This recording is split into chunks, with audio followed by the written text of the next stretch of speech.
All right, ladies and gentlemen, welcome back to another video on NFTs. It's been a while since I made another video about NFTs, and I've been hit up by the one and only kind of what would you call yourself, the lead, the one of the co-founders of Pocket Cows. I'll, I'm I'll let definitely you the introduce founder. yourself. I'm definitely the founder of PocketCows. Definitely appreciate you, Dave.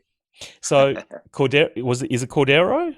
Did Yeah, I? it's Cordero. Cordero. So Cordero hit me up, and I did a snippet on your project not too long ago, and I covered it slightly, but you wanted to come on because I think I didn't do it justice, which I appreciate.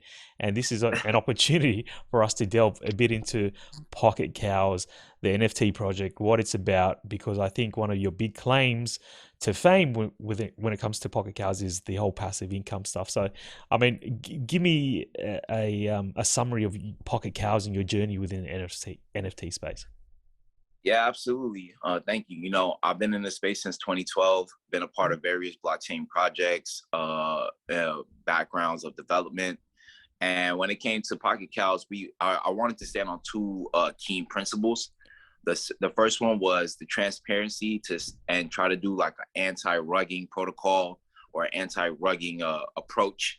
So Yeah. that means that certain things are out of my hands once they're deployed on chain that I can't compromise, or neither can my team nor anyone else.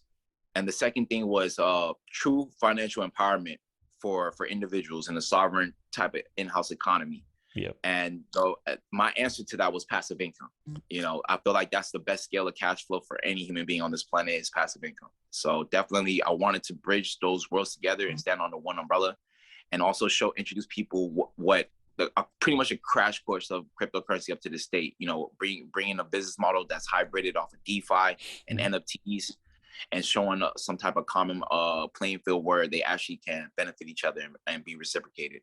Yeah, and the way you've done that is kind of really cool with Pocket Cows because you've kind of created this, cow NFT and the whole narrative around sending them to pasture, and that means burning them. So far, you've got how many mints of the Pocket Cows NFT?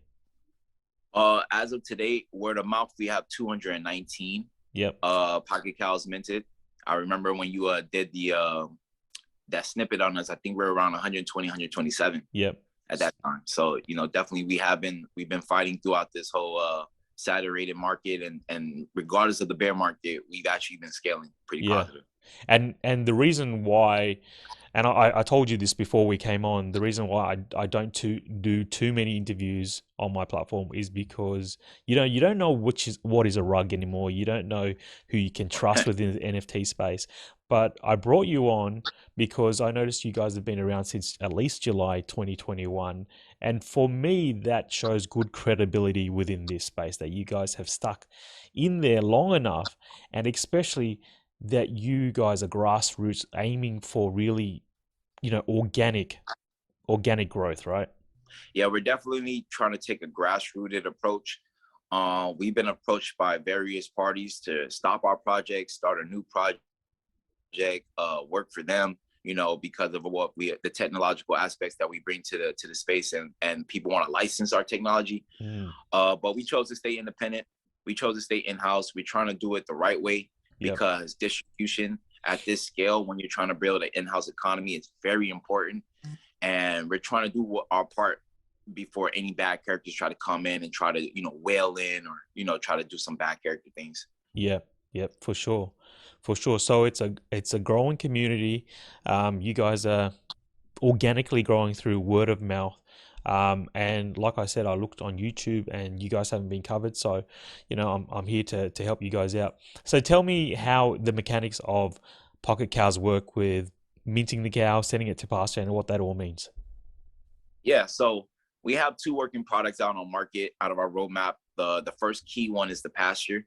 So basically, what the Pasture does is its key goal is to drive value to the cows through scarcity, by without having a loophole or some type of chink in our armor that can compromise the whole project. So what you do is, with your cow, you can send it off to the pasture, and essentially the pasture acts as a burn wallet. So that means that the cow essentially no longer exists. The only thing that's left is just the proof of the last owner. Mm. It still resides in that wallet, but it's not retrievable.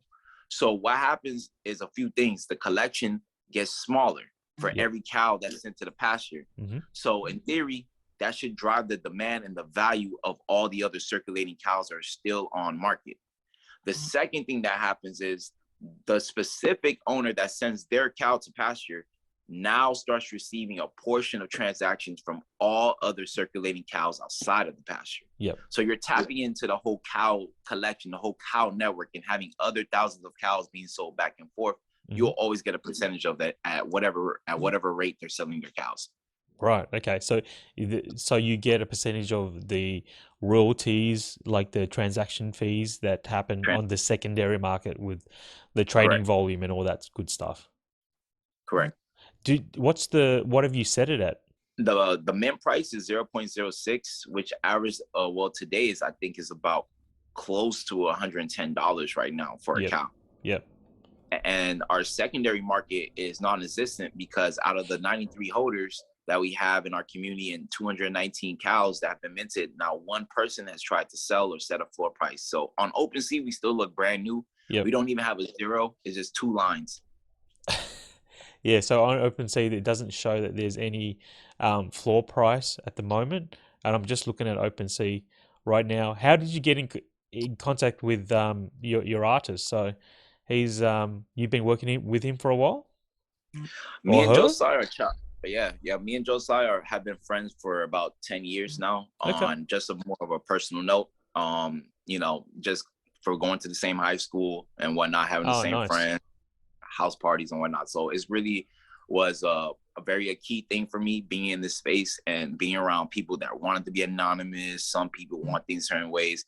When you have a grassrooted relationship with Mm-hmm. somebody, I felt like it made the work chemistry much easier, Yep. and it also allowed me to be more transparent with my peer. So Yeah. I think it was the best for both of us mutually. So tell me, I mean, why did you guys decide to, not be pseudo anonymous? Well, I wanted to set a tone at this point. It's coming to a point where, the beauty of blockchain technology was the right to privacy and the right of, sovereignty and the right of management of your own finances. But obviously, where everything that's revolutionary at this scale, there's always going to be some people that come in and abuse the technology for the opposite of what it was truly meant for. Oh yeah, So we definitely. wanted to set the scale on that. We definitely wanted to set the scale and try to set a new tone of like what consumers will start demanding from NFT projects. Yep. And it is solely tied to the success of projects like this that, the dev team comes forward.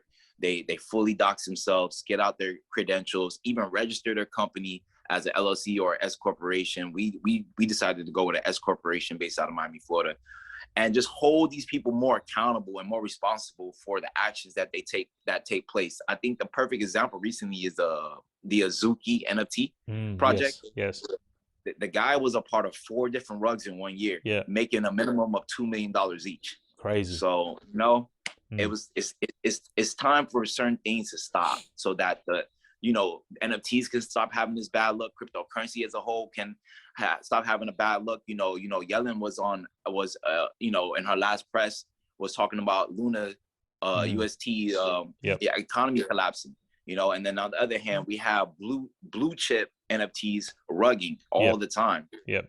So something has to change in the space so we can go forward. Yeah, look, 1,000%. So much credit to you guys and PocketCows for kind of setting the precedent and taking a stand, right? Like doing it the right way, and really showing the community that hey, we're a project that you can trust. This is our face. This is what we look like. This is what we do. So yeah, all credit to you guys there. Tell me, there's a game in the making. Tell me a bit about the game. Yeah. So the beautiful part is about what we're doing is we like to keep pushing out the fact that we still have working products out and it's not promises and more NFTs than promises. So we have a beta game out already for all the holders to already test. And the way you access the game is by having a Pocket account in your wallet. The game will not let you play or allow you to see anything without having the Pocket account. Yep. So essentially the Pocket account is the key and the game is the door. Yep. So yeah, it's out on the market right now. We're allowing all our holders to spot out any bugs, any Yep. lag, any latency of any sorts, while we're constantly updating every week, right? I think you're seeing right now on our game that we're displaying lives right now and Yeah. points. Yep. So, we're definitely in the right direction of where we want to go with this game. So the guys that are watching this can see the game right now on the screen. What's the overall aim of this game down? Like, are you planning to evolve this game or introduce some utility token, or what's the kind of idea behind the game? Yeah, great question. So, I mean, the think about it like this in lamest terms: it's the 2022 version of Pac-Man that pays. You're a cow that is on a ranch, and the ranch gets approached by this business figure called the man. Mm-hmm. And the man tries to buy your ranch because he realizes there's valuable resources such as oil underneath the farm. Yep. So obviously the rancher says no. The rancher ends up getting kidnapped, and on the process of getting kidnapped, the barnyard, like the fence, breaks open, and all these cows are starting scattering all over the world looking for their rancher.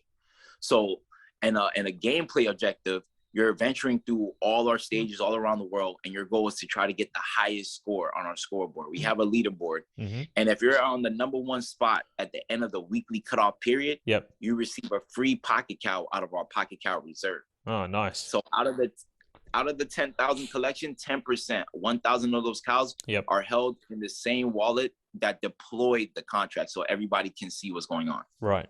Okay. And did you say at the end of every month the person with the high score, or did Oh, you it's a weekly cutoff. weekly? Wow. Yeah. Okay, that's pretty cool. And so yeah, so far everyone that owns a cow can jump on and play the Mhm. beta, test it out, see what is working, what's not working. Does the map does it auto generate different maps, or how does that work? Was it always the same one? Yeah, we pieced together an algorithm that constantly keeps expanding our map, and we definitely have different themes. So right now you're on the countryside Hmm. theme. You're not experiencing any of the barnyard or the woods. You're more in the countryside. So definitely we try to keep the levels simple at first so people can start trying to time the artificial intelligence of the enemy, because Yeah. the enemies are learning at every level. They're changing their patterns. The reason why we set this up like this is to combat spamming and people finding a way to hack the game, in Yeah. a sense, by adding, by knowing which patterns the enemies are going to go and Sure. obstacles. It definitely keeps changing every time you refresh it. Is generating a different layout of the labyrinth. And yeah, it's been very powerful. Everything's built from scratch, no UI system. Everything is built straight from hardcore core code. That's fantastic. So this is just another kind of example of what you guys are doing in the background and the team that's dedicated to this project. Even during this bear market, you guys are not sitting idly by, just hoping people mint so you can, get some money. Obviously, you're putting a bit of your own capital in building this in the background anyway, regardless of what's happening in the NFT space, because fair enough, there is a bit of a downturn at the moment with NFTs, and you guys felt that as well, did you? Or Oh, absolutely. When you're independent and you're pouring out your own finances, everybody's getting paid, even down to the Discord project managers. mm, I mean, it can take a toll on your pockets. It can be a mental stress, but we what we're embarking on doing, we know that we have something very unique and very different. So there is no excuse, regardless of the conditions of the market, to not fulfill our roadmap. yeah, that's again so much credit for you guys, because a lot of people use that Thanks. as a reason. And Shiba Society is near and dear to my heart. Represent Shib Society NFTs. But a big reason why that we're struggling to pull ourselves out of the hole is because it was pretty much a rug project, and they left with everything in the wallet, and there's no capital to kind of Of do course. anything. So it's good to see that there's people out there that are still willing to dip into their own capital to make this stuff work. You indicated that you guys are dropping merch as well soon. What's happening there? Yeah, so we have a social coin. It's not a fungible coin. It's a social coin that's solely tied for our Discord engagement. Yeah. It's more like to encourage our community to do things on a for out of their own will, like a Hmm. Pocket Cow article, host a Pocket Cow contest, Nice. and the tangible good that's tied to it is various swag, like a hoodie, a shirt, a sticker, stuff like that. That Yeah. I feel that it's more incentives and more give back to the people that believe in the project. Yeah. So Is that the definitely we Moo want to go coins? there. Yeah, it's called Moo Coin. Yeah. We have Moo Coin for the Discord, and we also have milk that comes out of the pasture. But the milk is not a fungible token. I like to stress that a lot. Since we're an independent team, we do not have the finances to hire a big legal team to deal Yep. with the SEC down the road if Yep. they want to view us as a security that raised funds, illegally and not approved. Yep. So Sure. what we did is we're rewarding our community by not only are you accumulating Ethereum, but you're also accumulating milk. And milk has a multitude of utilities. One of the key things is that it has a gas suppression algorithm. So that means that you're paying 90% off of your gas fees every time you transport milk. And then it has a whole bunch of more utilities that I don't want to get in right now, but definitely, Hey, yeah, that sounds like you've definitely got a roadmap down the track, and you've thought about, where you want to head, which is fantastic. And look, we spoke a little bit about this earlier as well. The community. You asked me, I jumped in the community a little bit. What I liked about it, I did like the fact that you guys are, having community nights. I think you're having game nights. You're streaming stuff. So there is a lot that's going on in the community as well, right?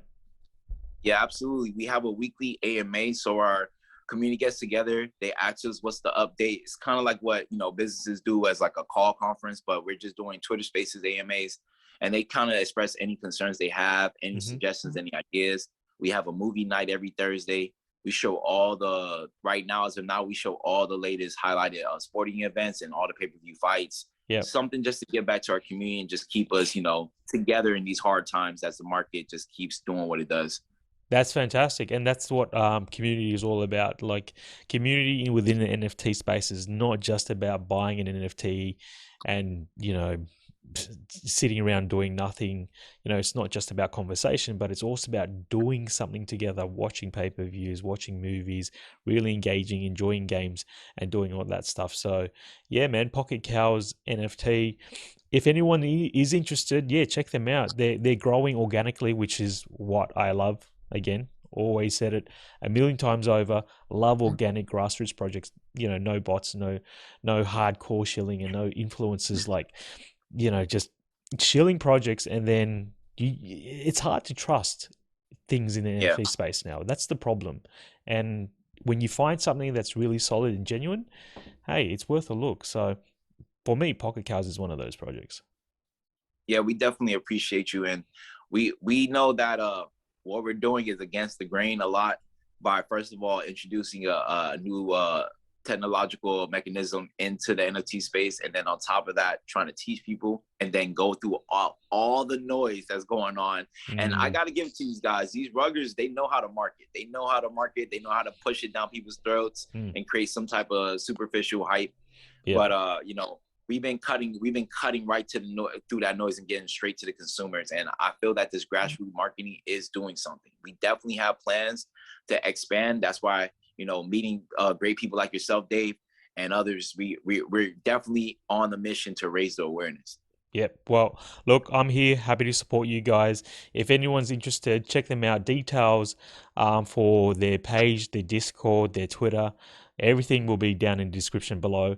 And look, we'll chat again, and hopefully next time we'll chat, there'll be some big news with regards to Pocket Cows. Every time you see us, every time we meet up, there definitely will be updates, man. Definitely, we update Fantastic. weekly. So I hope that next time you see us, you see another facelift, another change versus the last time. That's Yeah. I love that. I love to hear that, man. Let's go. Let's go. All right, guys. Until next time, I'll chat to you later. Okay, bye. Appreciate it. Thank you.